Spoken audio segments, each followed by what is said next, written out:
Well, the NCTJ Diploma is it's the National Council for the Training of Journalists. They set up in the 1950s and they're still going strong. I did an NCTJ Diploma before I got into journalism, and generally most journalists in journalism have got an NCTJ Diploma.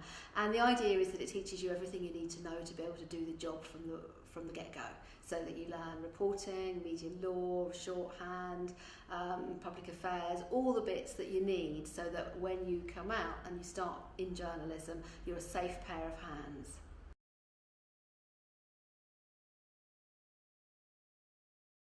It's not that you wouldn't be a good journalist without it. It's just that you know that if people have got their gold standard, they've worked for their 100 words a minute shorthand, they know the law, and they've been taught how to write, you know they're a safe pair of hands. And it would be madness really to employ somebody that you have to train up in all those things without it really. The NCTJ Diploma exists, so you might as well do it.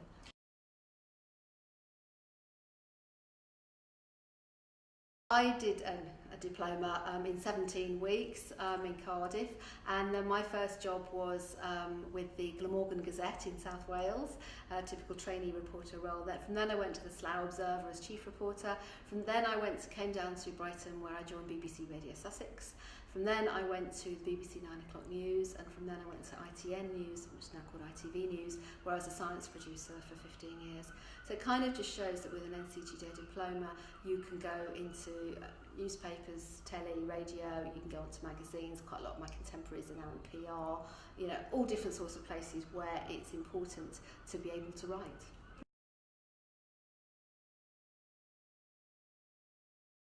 I think you need an interest in the news.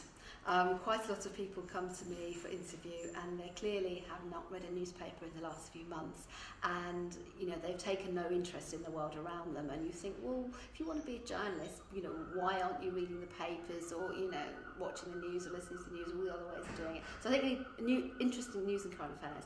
You need an interest in people.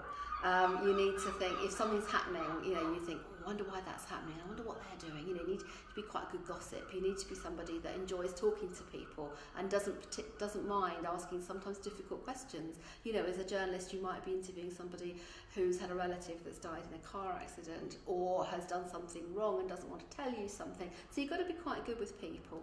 And then obviously you also need to be able to write, but I think in a way that's sometimes not as important as some people think, because we can teach you to write. You've basically got to be able to write simply with short words and short sentences.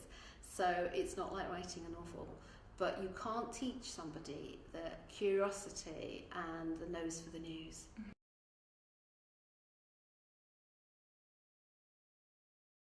It's very important, because journalism to some people is pretty glamorous, and when you actually do some work experience you realise that it ain't. That it's long hours, it's very badly paid, in not very nice working conditions necessarily, you're on your own quite a lot. So I think that's really why you need to do the work experience.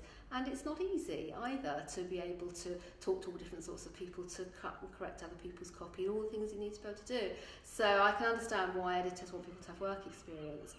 And I think it's shocking that not just in journalism, a lot of work experience is unpaid for a considerable amount of time. But I say this isn't unique to journalism, this is everywhere, and I think it's shocking that that exists. Mm-hmm. Yeah.